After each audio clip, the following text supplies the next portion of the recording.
Donc aujourd'hui, nous allons vous parler de la résilience du pays de Buch face au changement climatique. Alors pour lever toute ambiguïté, le pays de Buch, c'est le bassin d'Arcachon et le Val de l'Air. Ce sera le territoire dont nous allons parler aujourd'hui. Alors comme Aimé vient de vous le dire, mon compère Didier et moi sommes des shifters. Donc je vais commencer par vous expliquer en quelques mots qui nous sommes et ce que nous faisons. Ensuite, Didier vous donnera quelques éléments de contexte sur les enjeux de la résilience des territoires, de façon à ce que vous compreniez le sujet, ce dont on parle. Il vous expliquera également quelles sont les spécificités des territoires littoraux. Évidemment, notre territoire est l'un d'entre eux. Et ensuite, je passerai en revue avec vous les principaux impacts du changement climatique sur notre territoire, sur le pays de Buch. Et puis, on examinera ensemble les principales vulnérabilités et les besoins d'adaptation, et vous verrez qu'ils sont très importants, dont a besoin le territoire pour pouvoir faire face aux conséquences du changement climatique en matière de logement, de mobilité, d'emploi et d'alimentation.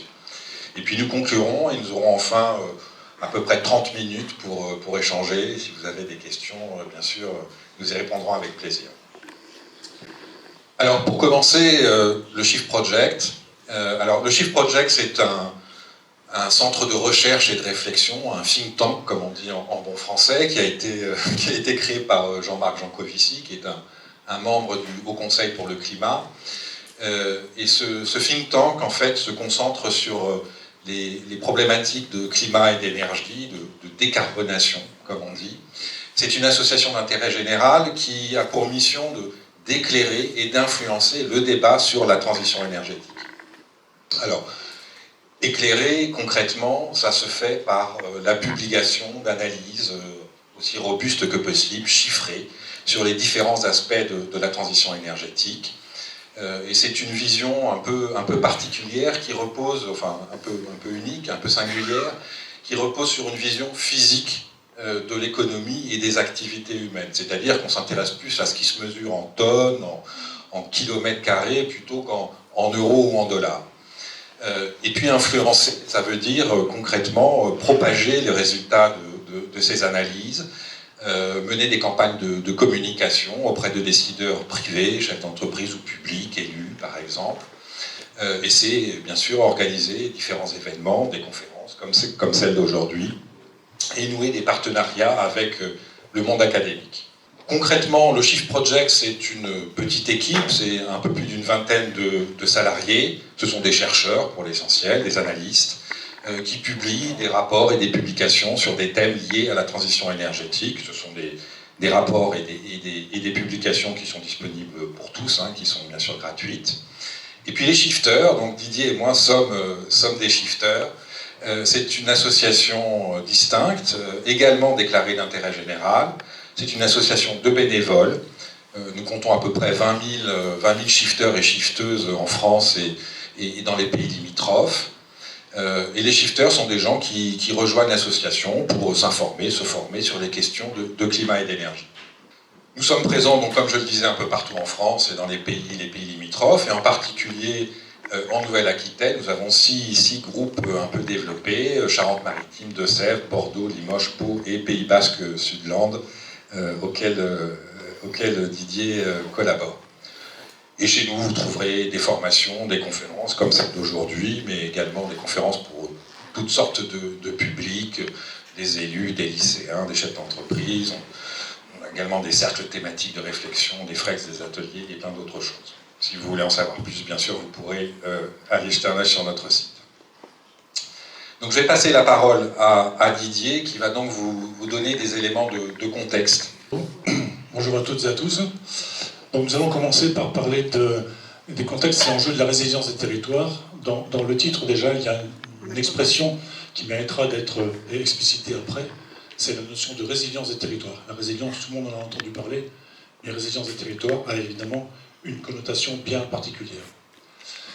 Alors, les objectifs de cette conférence, ils seront de trois, en fait. D'abord, donner à chacun d'entre nous la possibilité de mieux comprendre les perturbations climatiques et écologiques que nous vivons aujourd'hui et tous les changements qui y seront associés.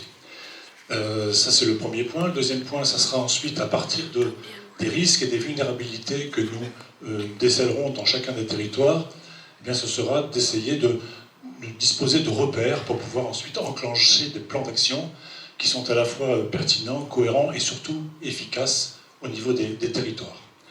Donc comprendre pour ne plus uniquement subir les perturbations et agir pour engager son territoire. Alors le terme d'engager, c'est plutôt un terme qu'on associerait aux élus, hein, qui ont pour rôle de lancer on va dire toutes les démarches de résilience et de transition écologique. Mais évidemment, chacun d'entre nous, chaque citoyen, a le devoir d'accompagner évidemment ces démarches. Et donc ensuite, un troisième objectif qui correspond davantage à ce que les élus ont à leur charge, c'est d'organiser justement cette résilience des territoires pour tenir un cap qui est fixé à la fois par les États, mais également par différents accords entre les États, et puis donc un cap qui est aussi évidemment directement lié aux enjeux de sécurité et de bien-être pour chacun d'entre nous dans l'avenir. Alors, chez les shifters et les shift projects, on a l'habitude de parler de la double contrainte carbone. En 2 mots, je vais vous dire de quoi il s'agit. L'utilisation croissante des énergies fossiles depuis bientôt 2 siècles a fait que nous avons aussi produit et émis de plus en plus de gaz à effet de serre, qu'on a l'habitude de ramener à la notion de carbone, mais c'est un petit peu plus compliqué que ça dans les faits. Et donc ces gaz à effet de serre ont un effet délétère qui, donc, puisqu'ils contribuent au dérèglement climatique, et on parle souvent de réchauffement climatique. Donc la question du climat est une des premières raisons de s'affranchir et d'essayer de se libérer le plus tôt possible des énergies fossiles. Il existe une deuxième raison, ce sont les limites physiques au stock d'énergie fossile, donc charbon, gaz et pétrole. Ces stocks sont par nature limités. Nous sommes sur une planète qui a une dimension qui n'a pas évolué. Elle est stable depuis toujours et elle restera stable. Donc nous sommes dans une situation où on commence à prendre en compte la limite des stocks. Juste un petit chiffre pour bien comprendre. La mobilité aujourd'hui, notre mobilité quotidienne, notre mobilité domestique et la mobilité globalement de la mondialisation, eh bien c'est à peu près à 90% avec du pétrole. Donc si demain cette ressource venait, et ce qui est le cas, à se raréfier, ça changerait probablement un petit peu nos vies aux uns et aux autres. Donc climat-énergie, 2 bonnes raisons, pour reprendre une publicité un peu ancienne, 2 bonnes raisons d'oublier les énergies fossiles. Où en sommes-nous aujourd'hui? Vers quoi allons-nous? Alors, vous avez une représentation ici, une représentation des limites planétaires. C'est une notion que peut-être certains d'entre vous connaissent, d'autres pas. En fait, des chercheurs, sous le pilotage d'un scientifique suédois, il me semble, ont essayé de décrire l'écosystème Terre par différents secteurs. En l'occurrence, vous avez sur l'écran 9 secteurs qui sont ici représentés et décrits. Chaque secteur contribue d'une manière ou d'une autre à l'équilibre de la planète. Mais l'idée de ces scientifiques, c'est de faire apparaître que... Bon, l'idée, c'est de faire en sorte qu'apparaisse dans la zone que vous voyez de couleur verte, une zone de sécurité dans laquelle chacun des secteurs qui est représenté contribue à l'équilibre de notre écosystème, la Terre, mais que dès l'instant qu'on viendrait à sortir de cette zone de sécurité, c'est globalement tout l'écosystème qui serait menacé. Aujourd'hui, sur les 9 secteurs qui ont été proposés par ces scientifiques, 6 sont dépassés, donc 6 limites ont été dépassées, dont 2 dont on reparlera après, et Renaud aura l'occasion d'en parler dans le détail, dont 2 qui vont nous toucher directement ici sur le secteur, c'est le changement climatique et le changement d'usage des sols. Alors, où en sommes-nous aujourd'hui d'un point de vue du climat? Vous vous souvenez évidemment des accords de Paris, la COP21, 2015, l'ensemble des États signataires étaient sortis le sourire aux lèvres en étant convenus que finalement on arriverait à tenir avec les politiques publiques adaptées à se limiter à une température à la fin de ce siècle qui serait largement inférieure, assez nettement inférieure aux 2 degrés de réchauffement par rapport à la référence 1900. On n'en prend pas du tout le chemin, la trajectoire est malheureusement très orienté vers une valeur supérieure, puisqu'aujourd'hui les projections nous amènent sur un réchauffement probable à la fin de ce siècle de plus 3 degrés par rapport toujours à l'année de référence de 1900.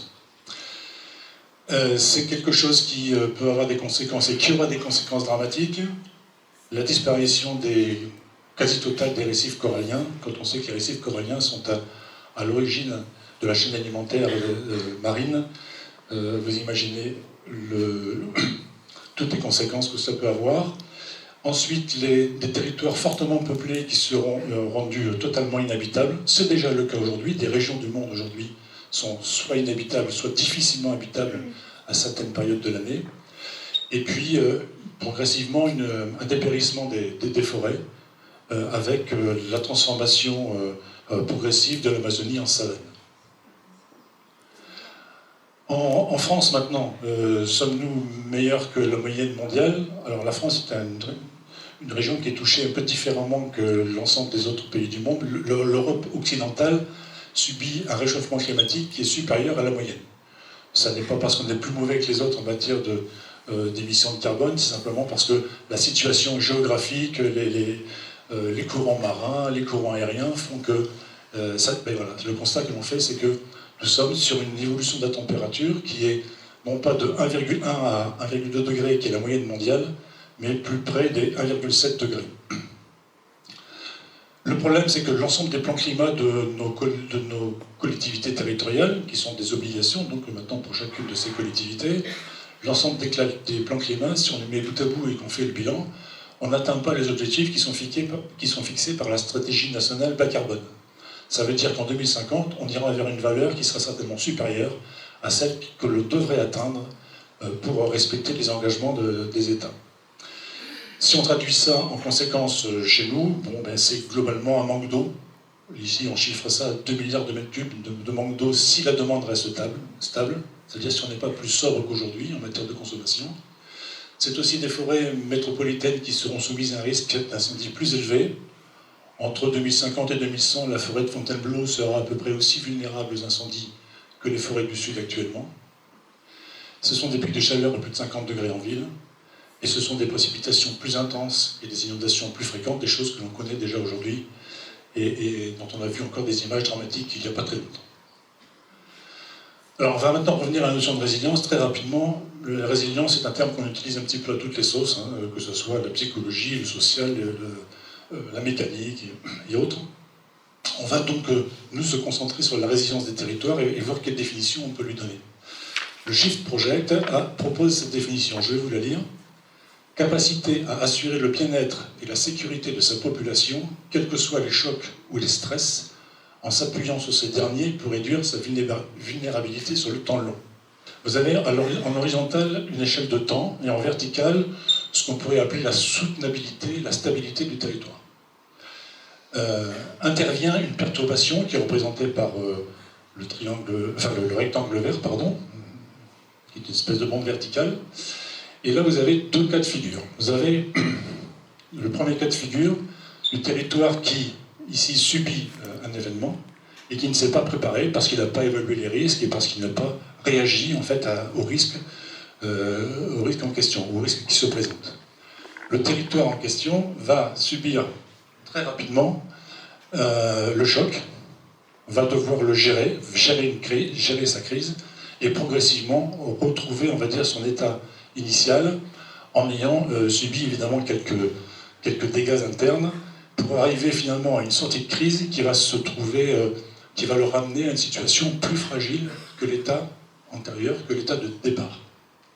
Ça, c'est le cas d'un territoire ou d'un écosystème qui a subi une contrainte mais qui ne s'y est pas préparé. Le deuxième cas, c'est le trait pointillé qui apparaît juste au-dessus, où vous voyez que, compte tenu de la préparation du territoire ou de cet écosystème à réagir à un risque, à une menace, eh bien la capacité à résister, on va dire le temps de résistance est plus long. Donc ici, on a amélioré la capacité à résister. Le choc est aussi vécu de manière moins violente, moins forte, et la sortie de crise se fait plus rapidement, avec à la fin une situation où finalement, compte tenu de la préparation qui avait été faite initialement de la gestion de la crise, En sortie de crise, l'écosystème, en l'occurrence le territoire, se trouve plus résilient qu'au moment de l'entrée de la crise. Donc c'est bien là-dessus qu'on va travailler ensuite, que Renaud va travailler, vous présenter des résultats des propositions très concrètes, dans l'objectif d'améliorer la résilience des territoires de manière générale. Alors il y a une autre définition qui est donnée par le CEREMA sur la résilience, peut-être plus simple d'ailleurs. Un territoire résilient peut être caractérisé par ses capacités de réaction et d'adaptation à court et moyen terme, mais aussi sa capacité d'apprentissage et de réorganisation sur le long terme. Donc, bon, une fois qu'on a dit ça, qu'on a pris en compte les risques, les vulnérabilités, et qu'on veut travailler sur sa propre résilience, eh bien, il faut penser, il faut réfléchir et agir localement. L'idée étant évidemment que chaque écosystème, chaque territoire a ses propres risques et ses propres vulnérabilités. Donc on va partir des enjeux locaux qui sont appropriables par chacun d'entre nous, par les citoyens et évidemment aussi par les élus et les politiques publiques. Si on arrive à se faire approprier les enjeux par les citoyens, il sera plus facile de mobiliser sur l'impératif qui devient alors consensuel pour travailler sur la sécurité et le bien-être de chacun d'entre nous. Et ensuite, tout cela étant dit, il s'agira d'ouvrir des pistes d'action qui sont des pistes cohérentes, on va dire, efficaces, mais surtout pertinentes sur chacun des territoires, parce qu'encore une fois, on va le voir juste après, chacun a ses propres vulnérabilités et ses propres risques. Alors, on va parler un peu de méthode maintenant, je vais essayer d'aller assez vite, parler un peu de méthode pour comprendre ce que le Shift Project propose en matière de déroulement on va dire de processus pour travailler sur la question. La première chose, c'est de distinguer les territoires. Le Shift Project propose 6 territoires distincts, les campagnes, les villes, les métropoles, l'outre-mer, le littoral et la montagne. Simplement, on va le voir, et on le voit sur les illustrations, chacun de ces territoires a ses propres risques et ses propres vulnérabilités. Les îlots de chaleur, par exemple, dans les grandes villes, ou concernant l'outre-mer, la très forte dépendance au pétrole, liée à la fois aux besoins de connexion, mais également au tourisme et à l'industrie que cela représente. Après avoir territorialisé, enfin après avoir découpé en zones territoriales, il s'agit de travailler sur des domaines d'action sur lesquels les actions sont assez différentes pour un tas de raisons, techniques notamment, mais également parce que les compétences des élus ne se situent pas tous au même niveau. Si on parle mobilité, si on parle agriculture, si on parle urbanisme ou encore économie, eh bien, les compétences des élus sont réparties en départements, sont réparties dans les communautés d'agglomération, sont réparties dans les régions. Donc il s'agit de bien définir le domaine d'action de manière à ce que les élus puissent intervenir sur leur propre champ de compétences. Donc ici, voilà, on retrouve les 4 grands domaines d'action dont je viens de parler. On va passer très rapidement sur la suite. Alors, on a défini les territoires, on a défini les domaines d'action. Maintenant, il s'agit de savoir comment s'y prendre. Il y a des principes d'action sur lesquels il va falloir travailler, en tout cas dont il faut s'inspirer pour pouvoir avancer efficacement. Alors la première chose, ça c'est un peu comme en médecine, il ne faut surtout pas aggraver la situation. Donc la première chose, c'est d'arrêter d'aggraver le problème, et notamment si des projets, on va dire carbonés, sont en cours, c'est des projets d'infrastructure qui vont amener des émissions de gaz à effet de serre directes ou indirectes. Je pense par exemple à des projets d'infrastructures routières, je pense à des infrastructures aéroportuaires. Bon, ben, tout ça, on se dit maintenant, c'est fini. Il faut sortir de là, donc on n'aggrave pas le problème. Ensuite, commencer par ce qui prend du temps. Parmi les domaines d'action qu'on a vus tout à l'heure, il y en a un qui concerne l'urbanisme en particulier. On sait qu'en matière d'urbanisme, s'il faut modifier les choses, s'il faut créer des espaces végétalisés pour créer des points de fraîcheur en ville, tout ça est très long. Et donc, on commence par ce dont on sait que le cycle sera relativement long. Maximiser l'efficacité et l'éco-bénéfice, toute plan d'action qu'on met en place est un plan d'action qui doit rapidement montrer ses premiers effets pour pouvoir justement mobiliser, motiver et encourager la suite des actions. Donc c'est un point également important. On parle beaucoup de territorialisation, de domaine d'action, donc on a tendance à découper, mais le découpage ne doit surtout pas nous encourager à devenir, à nous replier sur soi et à considérer qu'on n'a pas besoin des voisins dans une situation compliquée. C'est tout l'inverse. Il est bien précisé ici qu'il s'agit de privilégier les actions qui contribuent aux objectifs partagés. Chaque territoire va pouvoir travailler en interne sur son propre territoire pour un certain nombre d'actions, mais pour d'autres, je pense en particulier à la question alimentaire, certains territoires n'ont aucune possibilité d'autonomie en matière alimentaire. Donc il faudra bien travailler avec d'autres pour traiter ce sujet.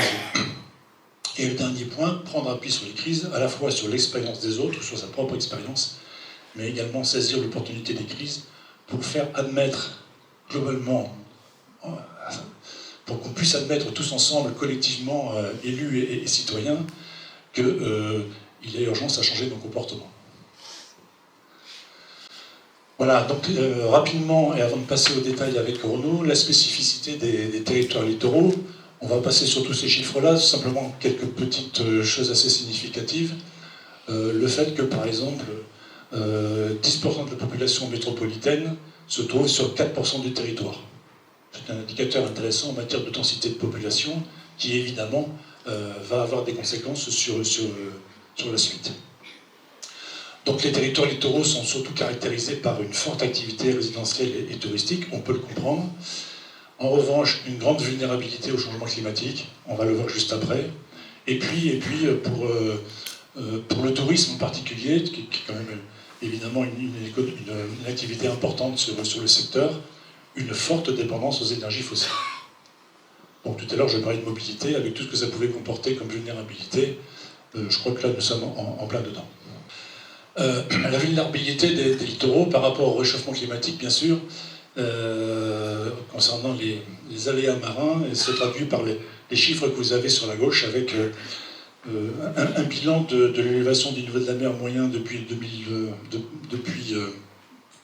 1900, c'est bien ça, voilà. Donc de 25 cm en 2022, vous voyez quand même que la trajectoire est quand même déjà assez importante, 25 cm c'est pas rien, mais la trajectoire qu'on prend pour la fin du siècle est autrement significative. Nous pourrions arriver à une élévation du niveau de la mer de 80 cm à la fin de ce siècle, et peut-être même plus, parce que dans cette hypothèse-là, on n'a pas pris en compte l'effondrement de la calotte glaciaire antarctique. Donc ça pourrait aller beaucoup plus haut que cela. Pour l'instant, les scientifiques ne sont pas capables de conclure sur le sujet. Donc je vais vous passer tous ces chiffres qui sont là, qui finalement que vous pourrez consulter plus tard. Simplement à noter un point important, 1,5 million de personnes, 1,5 million d'habitants vivent en zone potentiellement inondable dans ce contexte. C'est pas rien. C'est pas rien. Alors ici, juste pour illustrer que finalement des régions comme les nôtres sont des régions qui détiennent les records en matière de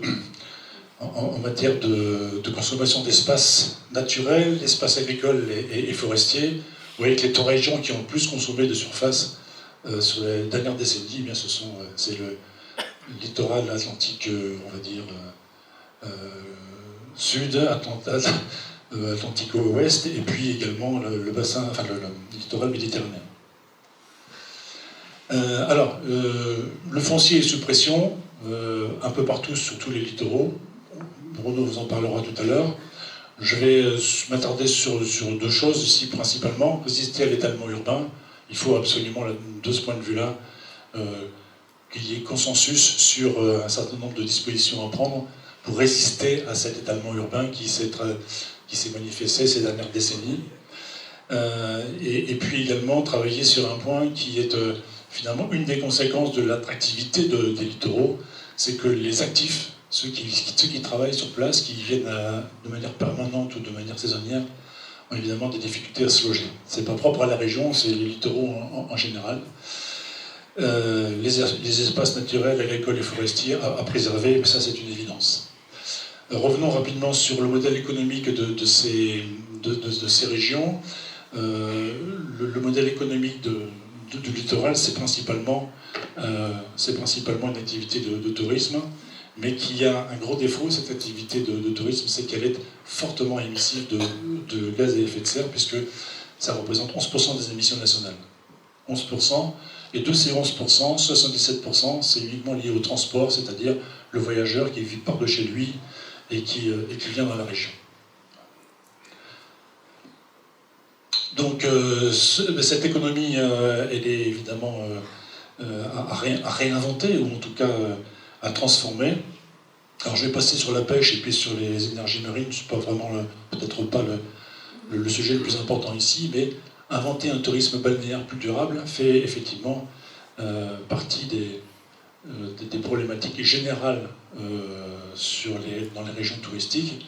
Là on parle des littoraux, mais il y a d'autres régions qui ne sont pas forcément des régions littorales, qui ont aussi investi beaucoup dans le tourisme et qui vont finalement être confrontées à peu près aux mêmes difficultés.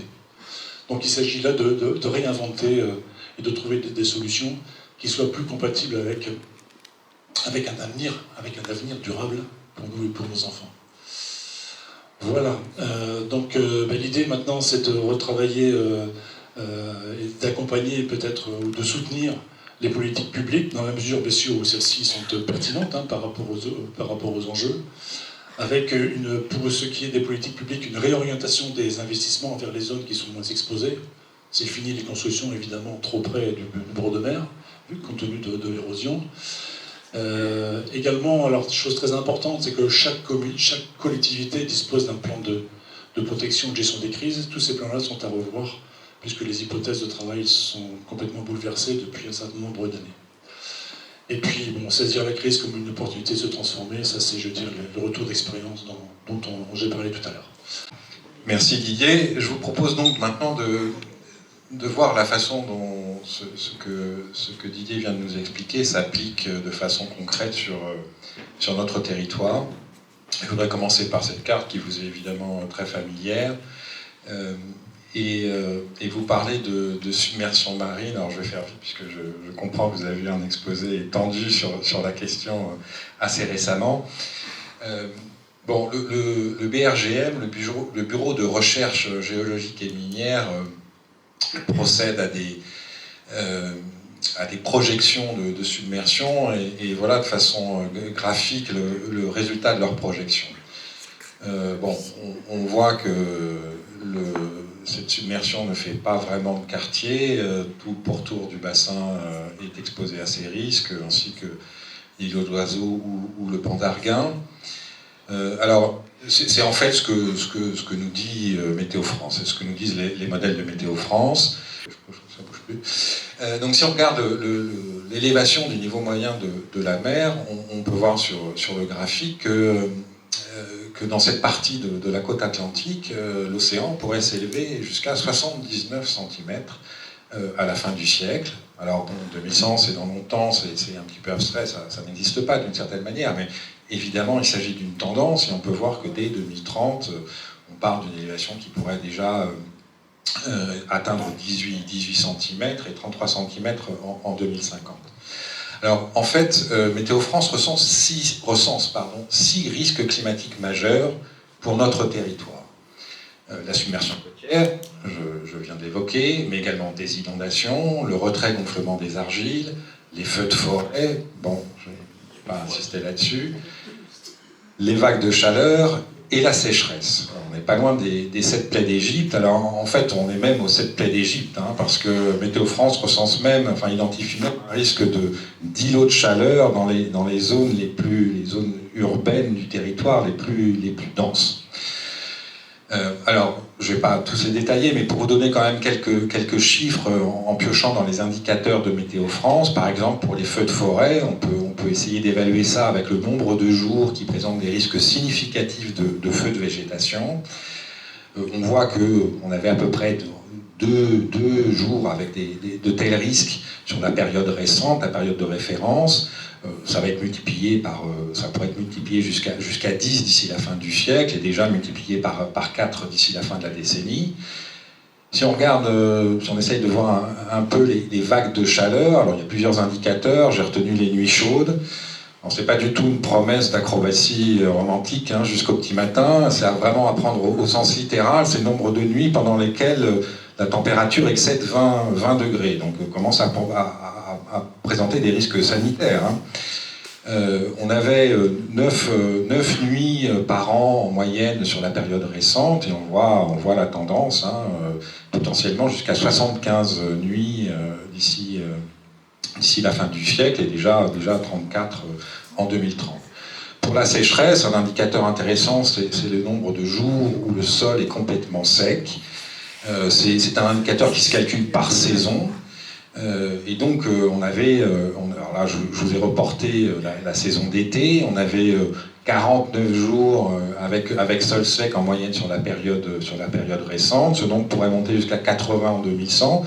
Donc, il faut bien comprendre que c'est pour la saison d'été, hein, 3 mois, 90 jours. Et donc, potentiellement, à la fin du siècle, 80 des 90 jours d'été présenteront des sols secs. Pour revenir à la définition que Didier nous a donnée de la résilience du territoire tout à l'heure, c'est la capacité à assurer le bien-être et la sécurité de la population. Et donc être résilient pour un territoire et pour sa population, c'est d'abord savoir réagir aux événements extrêmes. On parle de sécurité civile notamment, mais pas uniquement. Il s'agit de développer une vraie culture du risque et adapter la façon dont nous gérons nos crises.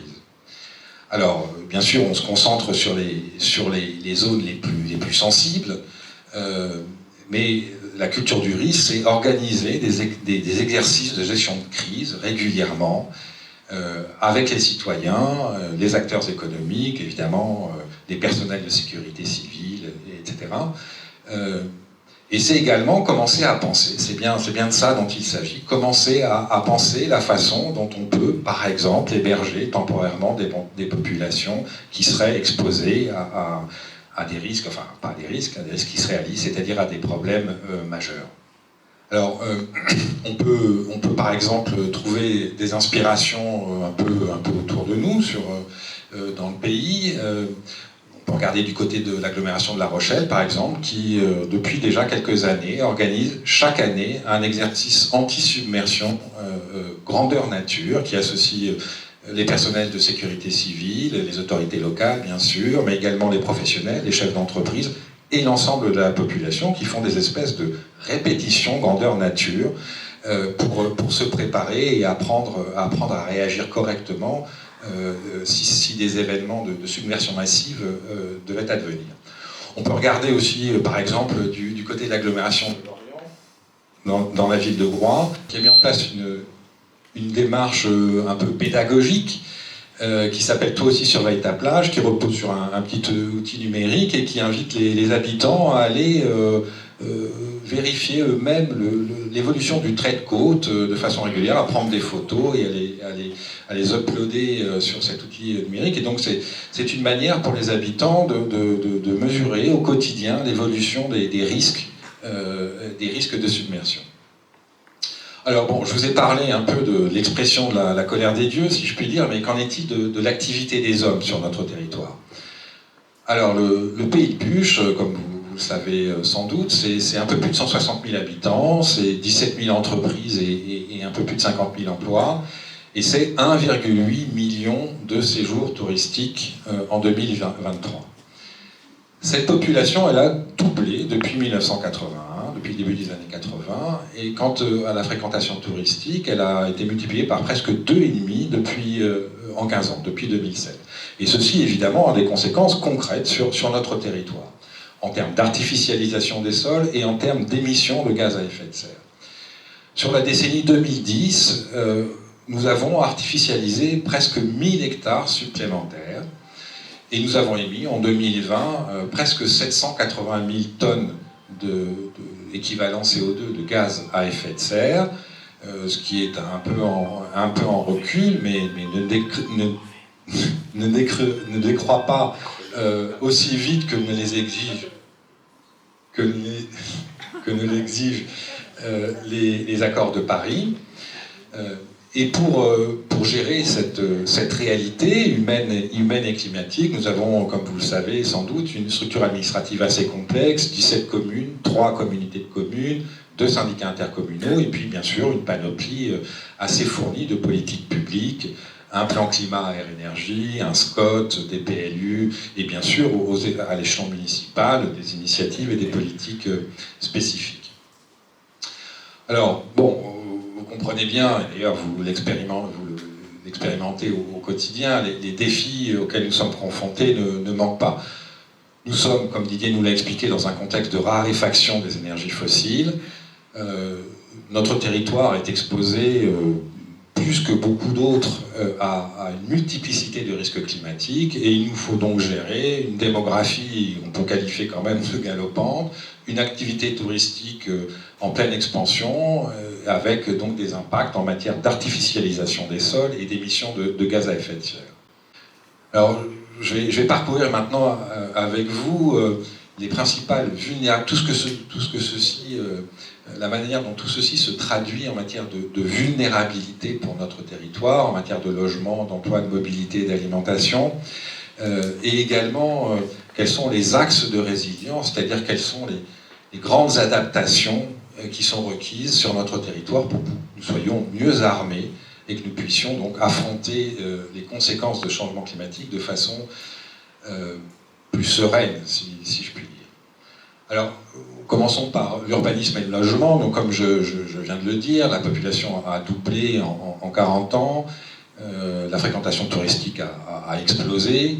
Ce que je n'avais pas évoqué et que je peux rajouter, c'est que également le nombre de résidences secondaires s'est fortement accru, presque 14 000 résidences secondaires sur le territoire depuis le début des années 80, c'est plus 72%. Et ceci a donc se traduit de façon très concrète par une artificialisation continue des sols sur les 1000 hectares que j'évoquais près de 1000 hectares que j'évoquais tout à l'heure. 69% est affecté à l'habitat. Concrètement, on construit des logements. Et ce parc de logements est lui-même soumis aux aléas climatiques. Les risques de submersion côtière, les risques d'inondation, les risques de retrait gonflement des argiles fragilisent une partie du parc, rendent une partie du parc potentiellement non viable.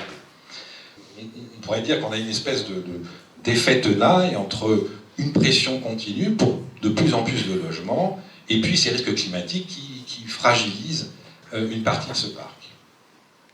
Alors, on peut regarder la qualité du parc lui-même.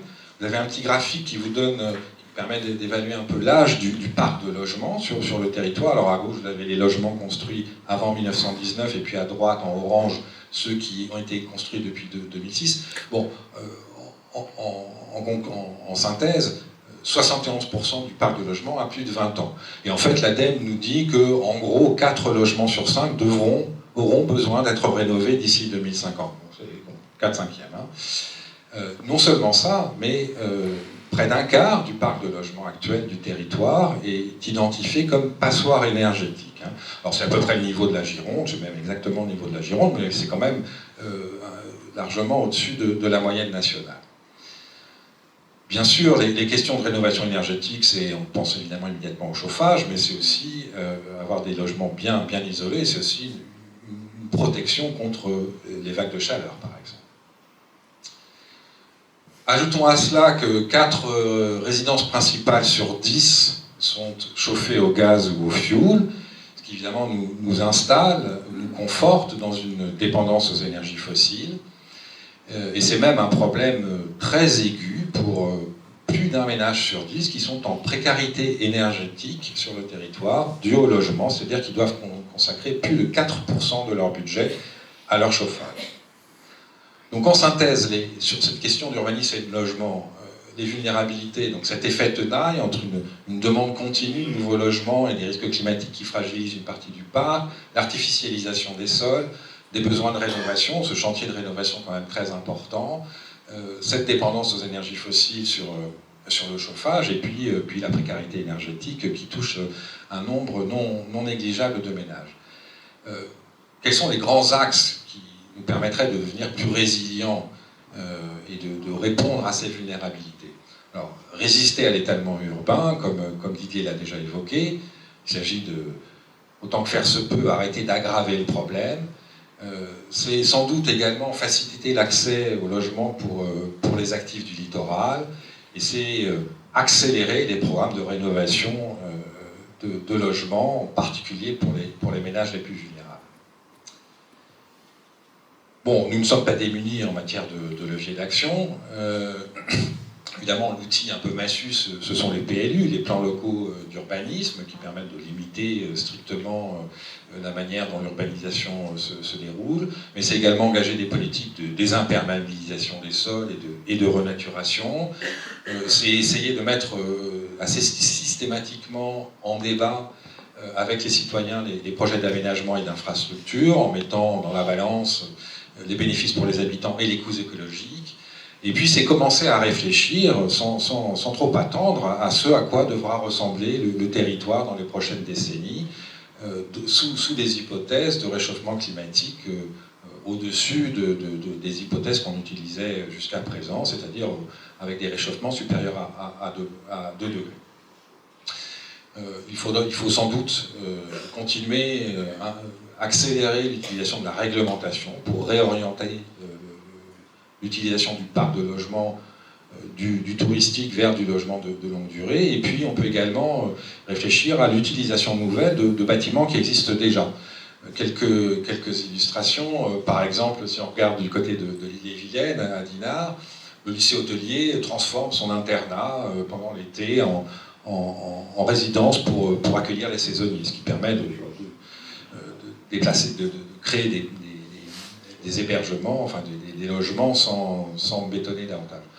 On peut regarder également du côté de l'Aude, où la commune de Gruissant expérimente des habitations flottantes, des lodge boats, qui sont mises à disposition dans l'avant-port pendant l'été.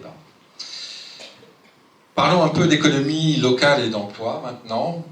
Alors, on peut commencer par une bonne nouvelle. Il y a relativement peu d'emplois qui sont directement exposés au risque de la transition énergétique, à peu près 10%. Néanmoins, comme Didier l'a évoqué, notre modèle économique sur le territoire du Pays de Buch est un modèle qui est très largement dépendant du tourisme, qui est donc un secteur très très gourmand en énergie fossile. Le tourisme, c'est environ 7000 emplois en 2019, donc à mettre en rapport des 50 000 emplois totaux sur le territoire. Et c'était environ 760 millions d'euros de dépenses directes par les touristes. Au-delà de ça, l'emploi sur le territoire est indissociablement lié à la mobilité. Concrètement, pour pouvoir trouver et garder un emploi dans le Pays de Buch, il faut être mobile et concrètement, il faut avoir une voiture. On peut voir que 86% des actifs, selon l'INSEE, utilisent leur voiture ou un 2 roues motorisé pour se rendre à leur travail, avec des trajets qui peuvent être quand même assez significatifs. Alors ils sont assez faibles dans le sud-bassin, un peu moins de 8 km, mais enfin déjà dans le nord-bassin on est à presque 22 km, et puis dans le Val de l'Air on est à 34 km de trajet annuel.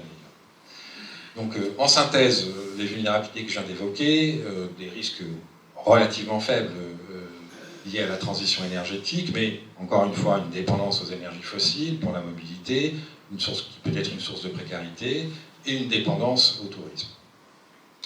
Que faire face à ça? Quels sont les grands axes d'adaptation requis sur le territoire? Améliorer la mobilité, j'y reviendrai dans la partie suivante. Favoriser l'accès au logement des actifs, je l'ai évoqué à propos de l'urbanisme, et puis donc continuer à inventer un tourisme local plus durable. Là aussi, nous avons des leviers concrets que nous pouvons utiliser, développer l'intermodalité des gares pour les touristes, pour leur éviter d'avoir à venir en voiture sur le territoire, développer des circuits cyclables complets, conçus du point de vue des touristes, qui leur permettent de se déplacer entre les lieux qu'ils fréquentent, leurs lieux d'hébergement, les lieux d'activité, les commerces. C'est sans doute aussi promouvoir comme modèle de tourisme la réduction des consommations, l'économie circulaire, également l'utilisation d'habitats légers, ce qu'on appelle les tiny houses ou les mobil-homes. C'est, le cas échéant, utiliser la réglementation pour restreindre l'accès à certains sites qui sont les plus fréquentés, Et puis, c'est promouvoir un modèle d'écotourisme patrimonial, le patrimoine ici étant plutôt le patrimoine naturel. Alors, si on regarde ce qui peut se faire ailleurs, on peut regarder par exemple du côté du Parc national des Calanques, qui a mis dès 2022 en place des réservations obligatoires pour accéder au bord de l'eau. Ou du côté du Cap Corse, qui est en train de complètement réinventer son modèle de tourisme, d'un modèle initialement de masse à un modèle beaucoup plus qualitatif, qui cherche justement à valoriser le patrimoine naturel et construit des itinéraires à destination des touristes qui permettent par étapes de visiter le territoire et de profiter de son patrimoine naturel. Parlons maintenant un peu de transport et de mobilité. Là encore, on peut démarrer par une bonne nouvelle. En théorie, sur le papier, les habitants peuvent accéder à pied ou à vélo de façon relativement aisée aux biens et services essentiels. Plus de 60% peuvent accéder à un collège ou un lycée, 89% aux soins médicaux, 86% au commerce alimentaire et 40% à une gare. Mais force est de constater, nous le savons tous, nous nous déplaçons principalement en voiture sur le territoire. Ça reste notre mode de transport principal. Je l'ai déjà évoqué à propos des actifs tout à l'heure, 86% d'entre eux utilisent leur voiture pour aller travailler. Mais c'est également le cas des touristes. Hein. Près de 6 sur 10 viennent nous visiter en voiture, et bien sûr, puisqu'ils ont leur voiture sous la main, si je puis dire, ils continuent à l'utiliser pour leur déplacement sur le territoire. Les conséquences sont claires. Sur les 780 000 tonnes de gaz à effet de serre émises par le territoire en 2020, 58% provient de l'activité routière.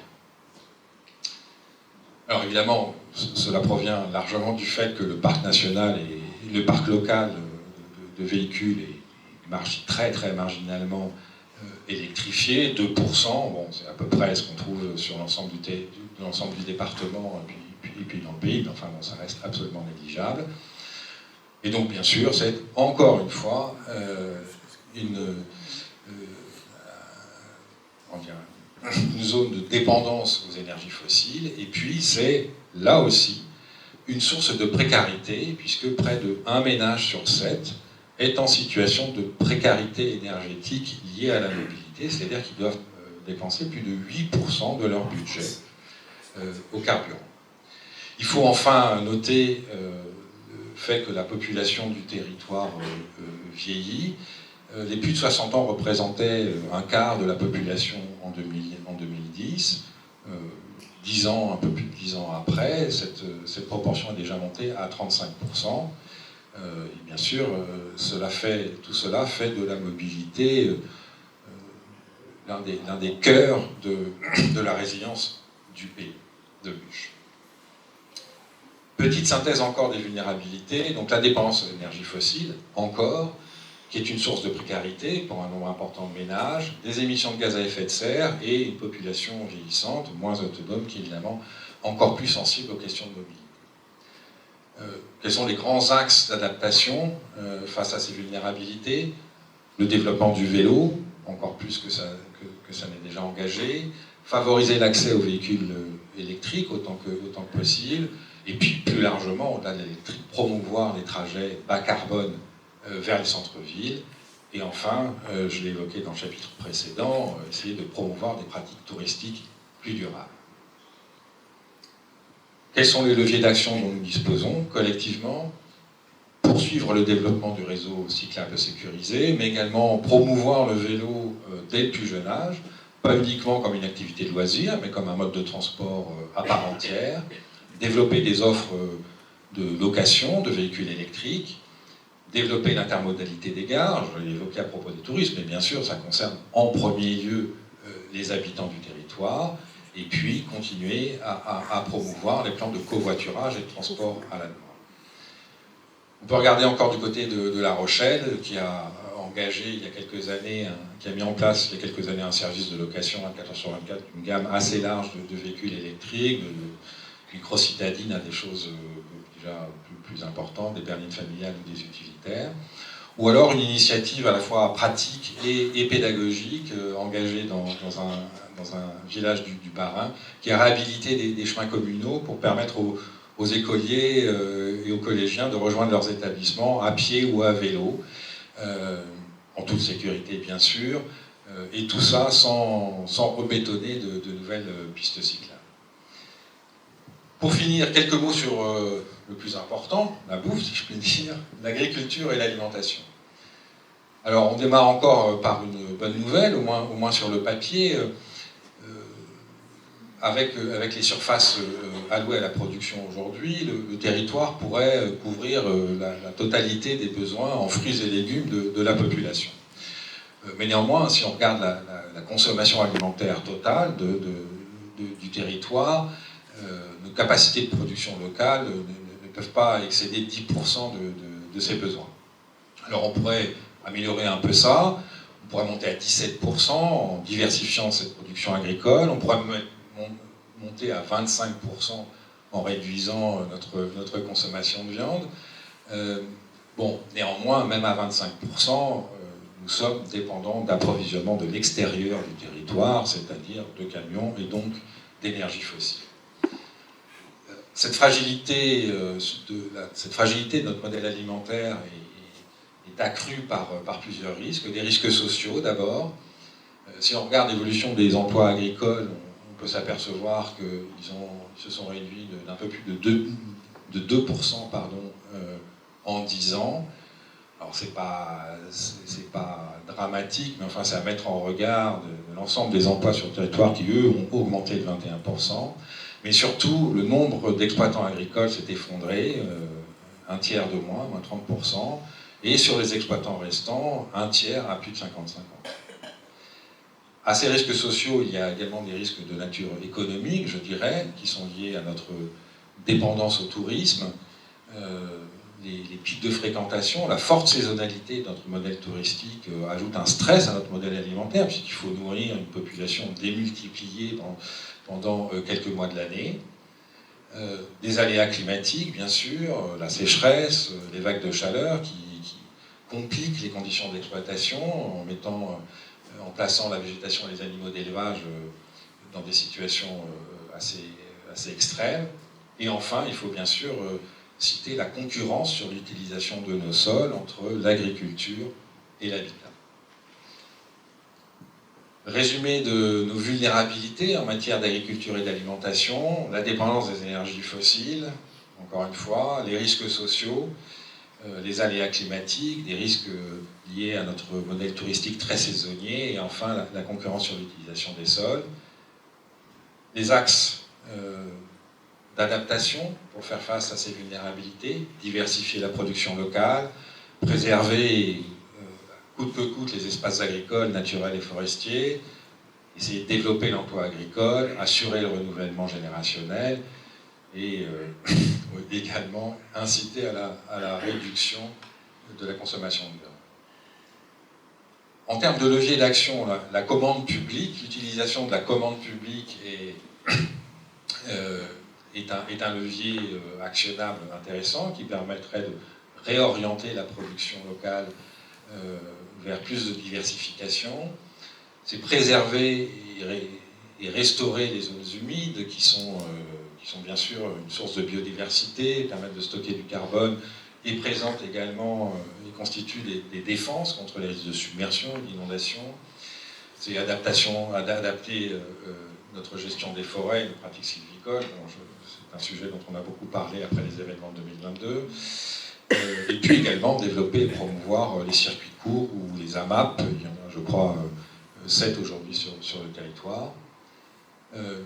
Alors, comme illustration, je suis allé voir du côté de l'agglomération de Sète pour leur projet alimentaire territorial, mais notre territoire, le Pays de Buch, s'est doté de son propre projet alimentaire territorial en 2022, donc on n'a pas besoin d'aller regarder du côté de la Méditerranée, on peut regarder chez nous. En conclusion, vous l'avez compris, vous le saviez naturellement avant cette conférence, le changement climatique est là, il est sur notre territoire. Nous n'échapperons pas et nous n'échappons pas à ces manifestations multiples et parfois extrêmement violentes. En synthèse de tout ce que nous vous avons dit aujourd'hui, il nous semble qu'il y a 4 clés de résilience prioritaires. 4 sujets qui requièrent notre attention pour adapter notre territoire. La première, c'est résister à la pression foncière, c'est arrêter d'aggraver le problème. Le deuxième clé, sans doute, c'est poursuivre le développement d'un modèle de tourisme soutenable, plus local, plus décarboné. C'est également basculer résolument dans un modèle de transport doux, moins reposant sur la voiture, en particulier sur les voitures thermiques. Et puis, c'est essayer d'améliorer notre autonomie alimentaire. Bien sûr, tout ceci nous appartient à nous tous, citoyens, habitants du territoire, en encourageant et en soutenant ces transformations. Alors, qu'est-ce qu'on peut faire, qu'est-ce que vous pouvez faire maintenant ? Si vous le souhaitez, bien sûr, vous pouvez approfondir les thèmes que nous avons évoqués aujourd'hui. Il y a un certain nombre de documents qui encadrent les politiques publiques, le plan climat, air, énergie, du Steve Arval, le schéma de cohérence territoriale, vous avez sans doute entendu parler, le projet alimentaire territorial que j'ai évoqué, le support de la conférence qui recense toutes les sources et donne des informations complémentaires est bien sûr disponible. Mais surtout, c'est discuter, démarrer des discussions, poursuivre des discussions pour nombre d'entre vous avec les élus territoriaux, et en particulier les élections municipales prochaines sont une bonne opportunité de discuter avec les élus sur les politiques, sur les adaptations qui sont en cours, et puis sur les projets pour l'avenir. Et puis, un petit peu de pub, si vous le souhaitez, bien sûr, vous pouvez soutenir nos initiatives en répondant à une enquête qualitative, je mettrai le flashcode après, voire le cas échéant, en rejoignant notre association. Merci de votre attention.